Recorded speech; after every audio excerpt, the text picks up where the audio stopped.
Hi, everyone. Welcome to Web3 Women. My name is Olienka Dennerin. I'm the founder of Black Women Blockchain Council, also bringing you Web3 Women to showcase the various women who are working and building this ecosystem. Today, I'm really excited because we have with me Kristina. And Kristina, why don't you go ahead and introduce yourself? Yeah, sure. Thanks for having me. My name's Kristina Flynn. My pronouns are she, her. I've been in Web3 now since, I guess, March of 2021. I think I minted my first NFT in May of 2021.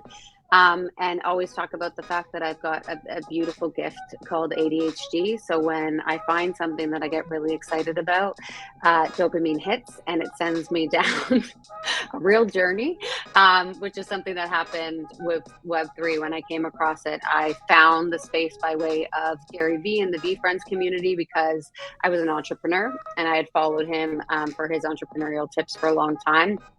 But I've got a bit of an atypical career, which is not dissimilar to a lot of people in Web3 right now. A lot of innovators that are finding their way. But I started my career in professional sports, building brands and communities for pro athletes in the NBA. I then moved on to some community centric work, so community engagement and what does it look like to engage communities around the building, where some people call it a revitalization of a specific neighborhood, the building of a inclusive sport and recreation center based on that ideal. Like, how do you build inclusive space? How do you actually find and talk through the intersectionalities of different communities that all live in one particular area to figure out what is the best approach, and how do you make sure you're honoring all those identities? And then I got excited about the technology, the lack of technology in social impact that I was seeing, particularly related to data at the, not the donor level, which they do a pretty decent job at, but rather at the constituent or the beneficiary level, the people that are receiving program. Not a lot of data on them, not a lot of ability then to make those programs as efficient as possible, to make sure that all the money that's being distributed is being distributed in the right areas to the right folks that need it most. So when I found Web3 and I heard about the concept, all those use cases just like started lighting up in my brain of, with sport, whether that's like the branding side of things, but like the ticketing side of things and marketing and sort of new level CRM, or with philanthropy, there's so many issues with transparency and having people understand where their money is going. Blockchain helps to solve for that. There was just so many use cases, and I ran out of my room where I was listening to this podcast at the time and like shook my wife. I was like, this is fucking huge. Like, this is so incredible and really exciting. So that's how I got my start. And had been here kind of full time ever since. I never really left. Awesome. I love that, you latched onto the concept of the technology and the possibilities that it could create. And that's Mm-hmm. fantastic because that means you're here to stay. You're not just here for, the fluff, but you're Yeah. here really to build something out of this technology. And I know one of the stuff that you're very much an advocate of is diversity and inclusiveness. Mm-hmm. Um, One of the ways that I was actually introduced to you is because somebody retweeted the events that you were at. You were a speaker at the NFT NYC event Mm-hmm. Yeah. this year. And you were very vocal about the fact that there wasn't a really good representation of the ecosystem that we're building. And I love Mm-hmm. that. So can you talk more about that? Like, what made you really interested and knew that it was necessary to be an advocate of diversity in this space? Yeah, I mean, for me, I'm a queer woman. I'm neurodiverse. I've been challenged and fought mental illness since I was 12 and have had psychiatric care. All of these things are intersections of my identity, and I'm in a privileged position to be able to talk openly about it. I live in Canada, in Toronto, in a very diverse and open and accessible city. I don't have to worry about emotional or physical safety on the day-to-day basis.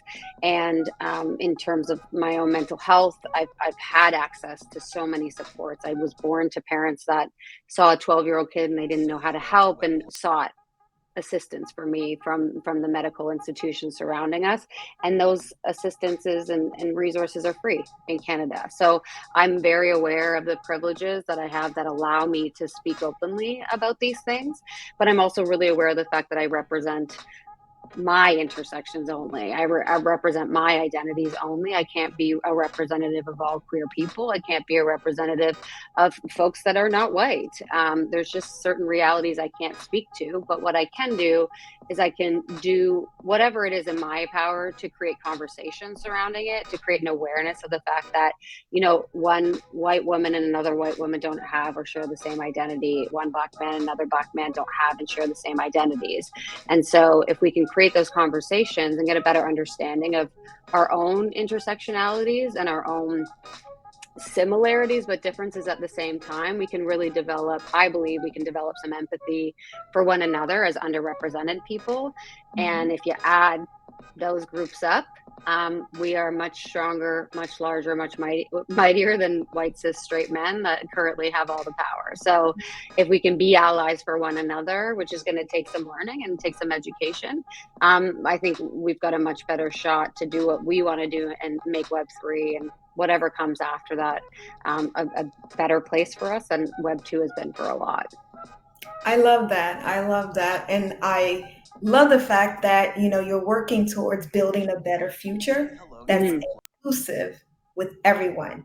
And that's important because that's one thing that I strongly believe. I believe this technology is a technology that can definitely open up spaces for everyone to participate and show up.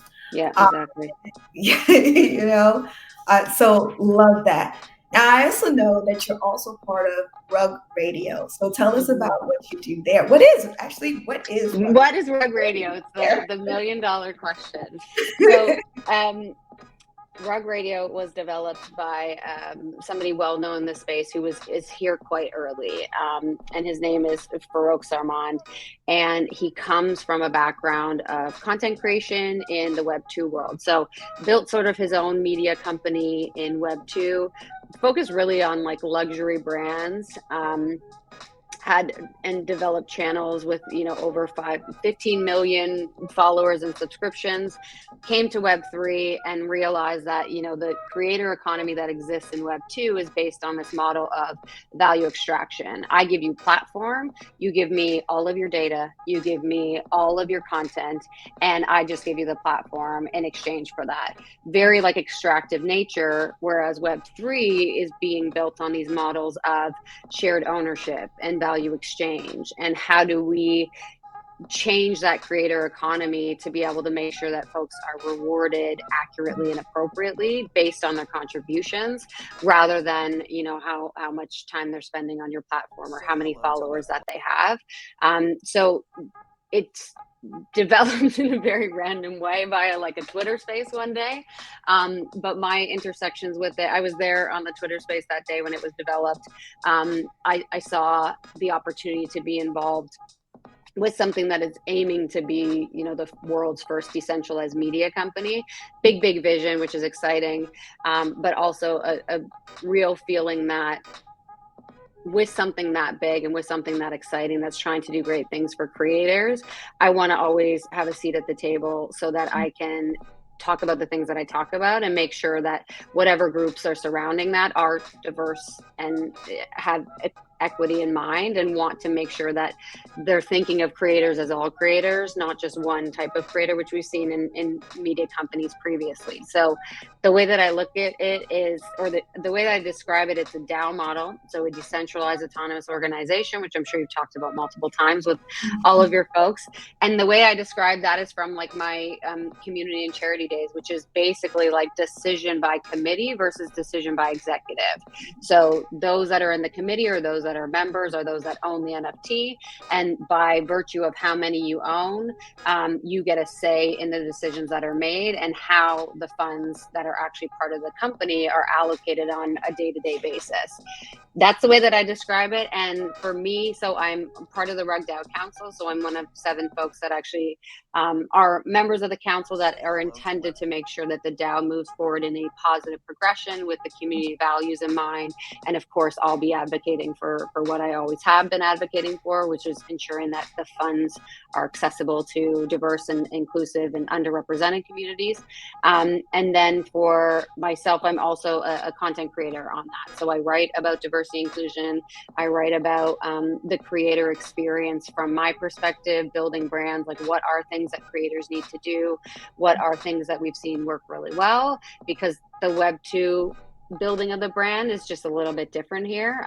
But I do believe that everyone has skills to be able to participate in this, and you don't have to have been an artist in Web 2. You could have been an accountant because art wasn't an option for you, you know? So how can we support them through that journey? I love it. I love the fact that you guys are taking this concept of DAO, decentralized autonomous organization, and really building it out in a way that could be long lasting, giving everyone who's involved in it a say in what direction you guys move forward and how you show up in this ecosystem.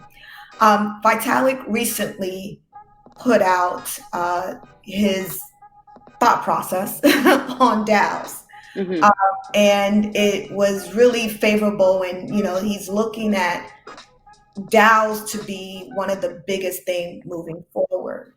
I also feel like, it's a concept that definitely could expand and it could really be utilized as we move forward. What is your take on that? I know you're already involved in a DAO, but what is your vision for what DAOs will look like in the future? Yeah, I mean, I don't even think that in the future we'll call DAOs DAOs. I think we'll call them companies. I think that it has the potential, or I guess the vision that I see for it is that it has the potential to really have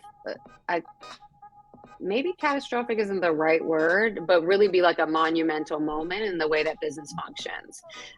Like I said, I think business in whatever way, shape, or form that you see it right now, our day-to-day is involved in a structure and a system that is based on producing the greatest benefit monetarily to the shareholders and the executives without much consideration as to the folks that bring it up or the consumers that buy from it or the creators that contribute to it.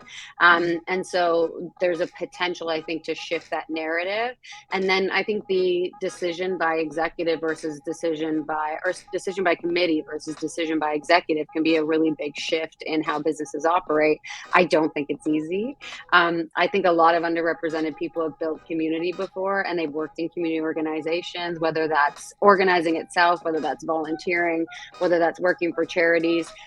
We know how difficult it is to get a group of people together and to be able to come up with some sort of consensus. And it doesn't have to be, it just has to meet a specific quorum that is identified by a DAO. But I think that blockchain provides the tool that's been missing for a lot of community organizations to be able to actually make decision by that consensus. It provides like structure and it provides transparency and it provides an ongoing log of any decision that's been made. And that really is what opens up opportunity for me, I think, both at the business level, but also at the nonprofit, the NGO, the philanthropic levels as well. Awesome. Yeah, I totally agree with that. As you were talking, I was also recalling the fact that you worked in sports, in the sports industry, and do you foresee that industry latching on to DAOs by any chance? Maybe on a more professional level or a college level, or maybe even on the secondary level with young kids? Yeah. So I think we've actually already seen this. There's examples of it whereby that decision by committee is being used as sort of to take fantasy football or fantasy sport into Web3. And that's saying so many people that play fantasy around me are always like, they're very clear about the fact that they could be a general manager of a sports franchise. They're like, I know what I'm doing and I'm going to do this and this and this. And if I were in their position, I would just make these moves and these players. And this is how I would take cap considerations into play. Like, they're very clear on the fact that they think they could be general managers. And I think the examples that we've seen before is, this gives them that opportunity if they want to make an investment, which is potentially by way of buying an NFT from a collection. They make an investment in the larger model, which is that DAO model, but it's actually a sports franchise and a sports team. And then they have their vote based on how many NFTs that they own. They have a marginal vote as to the decisions that are made with that team. So the players that are drafted, the salary caps, all that kind of stuff. So we're seeing it at every single level. And yeah, DAOs, it's so interesting to me. That part will be really fun to watch because it's a scrutinized part of the game. Like, I work specifically in basketball. It's always scrutinized. It's a tough position to be in, to be a GM of a team. And you're making decision calls based on a lot of formulas and a lot of probabilities that the average fan does not know. And so you're being judged and speculated based on things the average fan does not know. But it's a lot of fun to be like, okay, you do it. You let us know. you see if you can be that GM that you think you could be, because it's a much harder job than most people actually think it is. Oh, that would be fantastic, actually. I think you're onto something big here. You know? Oh, it's being done. Don't worry about it. Yeah, I have nothing to do with it. It's being done for sure. Oh, wow. Nice. So you know what?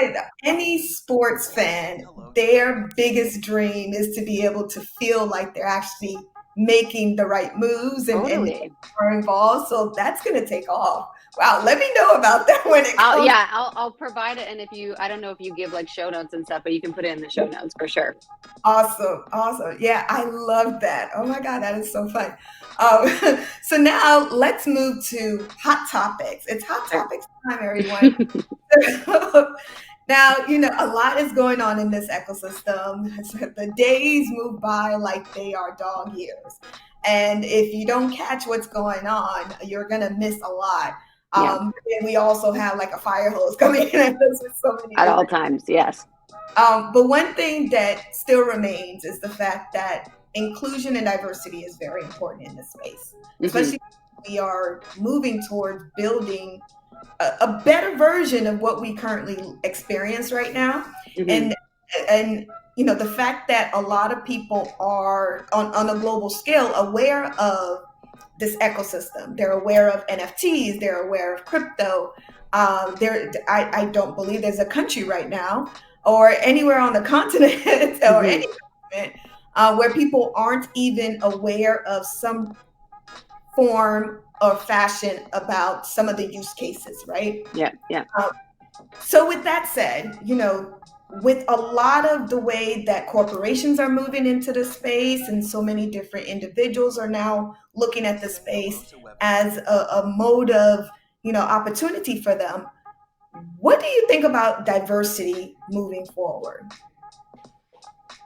So I think I've spent a lot of time thinking about this, both from my own individual experiences, but also just from the trends, I suppose, that you're seeing, and just who has access and who doesn't in this space. And I think it's often said that it's not necessarily a problem, because at the end of the day, those that are in this space is also defined by right now Twitter, like who's on Twitter and who's doing what. And that's not a realistic viewpoint of actually who's in the space and who's working in blockchain and who's working on the tech side and all the things that are around it. So I think, it's easy to pretend like everything is okay, because it's easy in the very early stages of things for folks to say, like, bring it all together, we're all in this.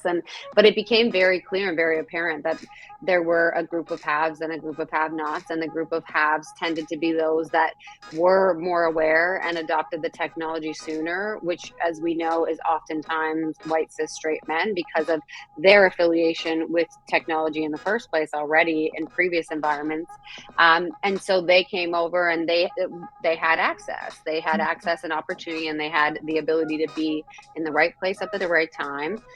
Some would call it decisions. Yes, decisions were made, but there was also a lot of luck involved with the market dynamics and being able to benefit. And so the power structure exists because there are those that have finances and there are those that have benefited monetarily from the space very, very well. We watched people become millionaires in front of our eyes, which was pretty bananas. And then there are those that weren't here for that moment and can very easily fear that they've missed out, right? Whereas you and I both know that, like, that aside, now is the most important time for folks from diverse backgrounds, folks with different intersectional identities to come into this space, because not only, like, Web 2, I always liken it to, construction. Like Web 2, like the building was there and it was historic, right? Like the shifts and changes that you would be able to make if you wanted to move it from one side of the street to the other would be monumental, and the red tape that you would have to go through would be monumental. Whereas here, like, the plot of land that we're building on hasn't even been decided. Like the galaxy it's going to be built in hasn't been decided. And so that gives me a lot of hope and excitement about, like, what is the potential for folks like me and you, folks like our communities, because it's not going to be as difficult to move the building from one side of the street to the other. In fact, like, we can move it wherever we want. And so the more of us that are doing that with the same values and the same intentions with how we're doing it, the more opportunity we're going to be able to create for one another. And like I said, if we can do that as allies for one another, we're a much bigger and stronger group than we probably even realize, quite frankly. And we can have and create space for people based on whatever marginal privilege that you have, which most people have some level of marginal privilege, regardless of whether they're underrepresented or not. So I think I've got a lot of hope for it, and I've got a lot of excitement as to what it can be and what it will be. But I think the realities on the day to day are that people are feeling incredibly discouraged. People do not have access to either collectors, either, just exposure to be able to get their work out there.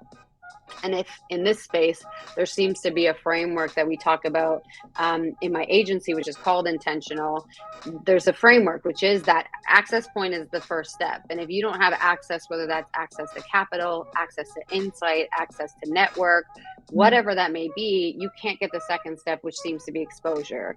And exposure can be exhibiting in galleries. Exposure can be to specific alpha groups and communities. Exposure can be being able to actually just sell your art online. Whatever that is, that's what leads to income in this space. So if you don't get the first step right, which is that access piece, which we know is not something that's open and available to everyone, getting to the income piece and being able to benefit financially from this wealth opportunity that is in front of us is going to be really difficult. So it's something we have to make a concerted effort towards. I love it. You mentioned something that's really significant. You've said it a couple of times now. There is strength in numbers, collectively joining together and really building this ecosystem the way that we want to build it is very much important in this space. And I love the fact that, we are new. This is not a technology that it's like 20 years old. Right? It doesn't even hit that mark. Not even close. Right? Yeah. So this is, in a sense, the early stages, and it's really the most crucial stages, the stages where people who come in and are adapting and participating and showing up are very much the people who are going to add value to the direction the space will head. And that's, one of the reasons why she's a great advocate when it comes to diversity and inclusion and making sure that everyone gets to participate in this space. I love it. I love it. Now, I know earlier you mentioned that you have your own NFT. So tell us about that. Yeah, not my own NFT, but an agency. And so it's called Intentional. We've been operating under a variety of different names. I did the entrepreneurial thing previously where I was meticulous about every single thing before I launched anything. And had to be perfect. And the name looked like this and the brand and the logo. And then you realize, like, that's not important. Actually, like, what's more important is doing work and then adapting and being flexible based on, are you delivering value at the end of the day? So myself and my business partner, Patrick Wagner, who is somebody who also talks about diversity and inclusion in this space and also talks about intersectionality, we had supplementary skill sets. He's very good at systems and processes. I'm very good at, like, the thinking and the branding and building the relationships. He's great at relationships as well. But for us, we just realized that we called it intentional because we realized coming out of especially NFT NYC, which is what you mentioned earlier, the key difference, I think, between people in the space or products in the space or companies in the space that are or are not diverse or are or are not giving a shit about diversity and inclusion, quite frankly, is are they being intentional? And it's that understanding that, like, not everything is perfect. You're going to make mistakes. To be an ally is to make mistakes, which is to learn. And we have to accept those mistakes. We have to acknowledge and apologize when needed and necessary. And then we need to move on being better. And at the end of the day, there's a lot of folks that are terrified to be intentional about being diverse and inclusive because they don't understand. And that's not an excuse, and it's not a justification that I'm willing to accept, because I think there's a lot of ways that you can learn, and you just have to be willing to learn and put yourself in positions that may make you uncomfortable. But that discomfort is nothing compared to what underrepresented people of various communities have been feeling for centuries. So put yourself in an uncomfortable situation, acknowledge it, you don't have all the answers, and learn and listen first. Don't come out talking. Nobody needs you to talk. Nobody needs you to ask how you can help. If you sit and you listen and you put yourself in communities that are having conversations, the answers to how you can help becomes very apparent. And so that's the way that we have been building the agency, which is really focused on how do artists in the Web3 space, particularly now in a bear market, how do they better understand their story? How do they better understand the importance of telling that story and building their brand online, with the idea that, you know, some of them were accountants, some of them were doctors, some of them were lawyers. They may not know how to build a brand, and they may not know why that's so critical and crucial right now. And the biggest point to us is, you know, there's going to be this many people that love your art. If you tell your story and you create human connection with folks, there's going to be this many people that want to support you and will buy your art regardless. And so the goal is to create moments of human connection. That's not necessarily needing to be all the levels of trauma that we've all been through, and it doesn't have to be based on, you know, the things that we always go to with storytelling. It has to be based on your comfort level in what your story is, how you know it at that moment in time, and then the willingness to be able to talk about it to the degree that you're able to be vulnerable at the moment you're at in your journey. It's not about, you know, what traumas have you experienced, what tribulations have you been through.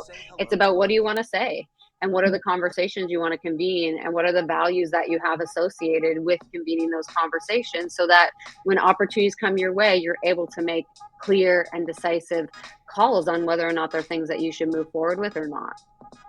Nice. That's actually a sound advice right there. You guys heard a couple of things.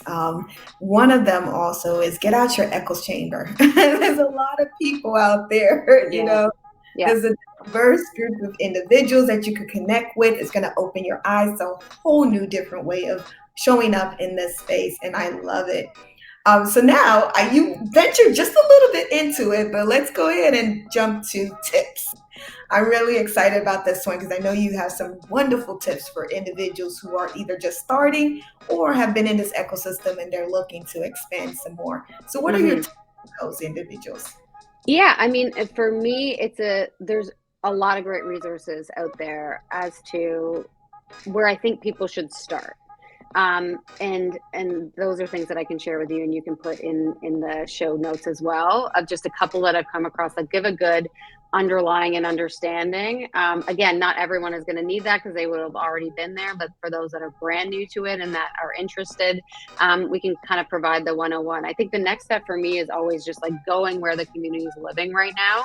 And the reality is, even though we talk about decentralization all the time, the reality is that this community lives on a very centralized network, which is dominantly Twitter.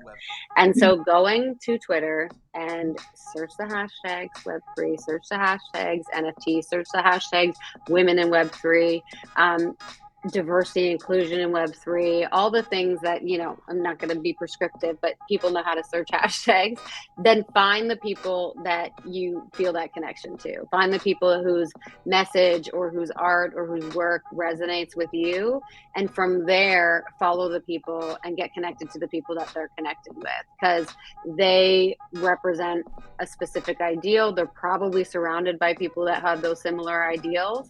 And so you can find levels of safety in that way, in a time when it can be really uncertain when you're coming into a space and you're new. I think the other tip and trick that I give, or just point of advice for folks, is that we talked about it a little bit earlier. It's easy to come into this space and to feel like you're late, you're too late. Everything's already happened. Everyone knows everything. I don't know anything. And what I realized really quickly was that I was sitting in on these conversations and thinking to myself, like, oh shit, like, I don't know any of this. Like, this is so above my level of comprehension. And then you realize how quickly, you said dog years, right? You realize how quickly the learning curve is. It is overwhelming initially, but it's quick. And it's because we tend to be a little bit all-consuming with it. And we spend a lot of time here.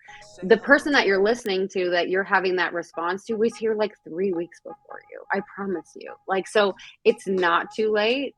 It is still so incredibly early. And I think the opportunity, when confronted with the fear of potentially being too late, the answer is no, you're not. And the opportunity, if you can overcome those fears that are internal to you, that are saying like, I don't know, I've already missed out, or this is too much, it's well worth it. I think the opportunity that stands ahead of us, both from artist perspective, but also folks like you and I that are trying to build. I've never been in an industry before that could be considered, 99% of the world doesn't know about any of this.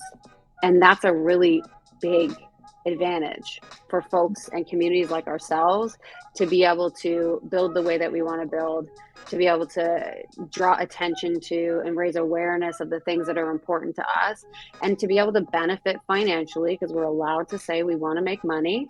We're allowed to say we're going to build wealth for ourselves and our families.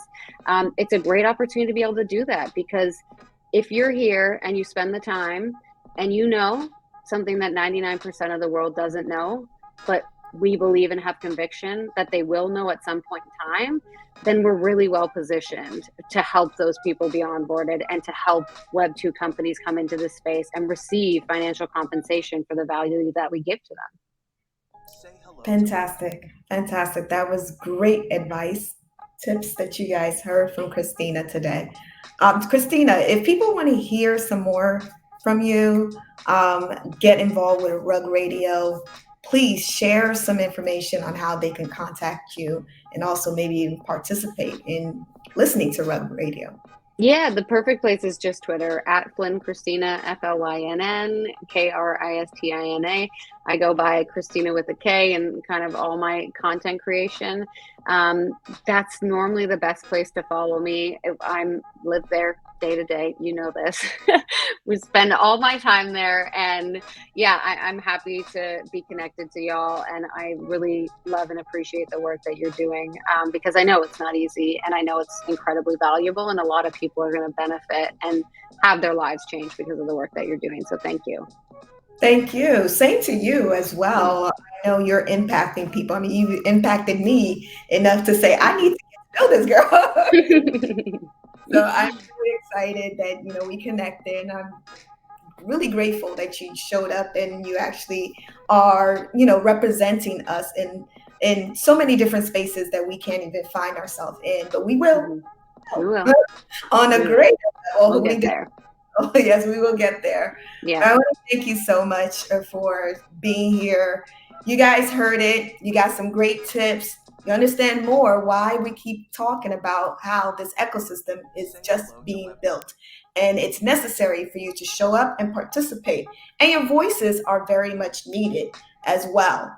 Diversity is the key. We do not want to repeat the way things are right now. We want to build a better future for ourselves as well as the future generation. We do live on Earth, right, with so many different human beings. That is by design.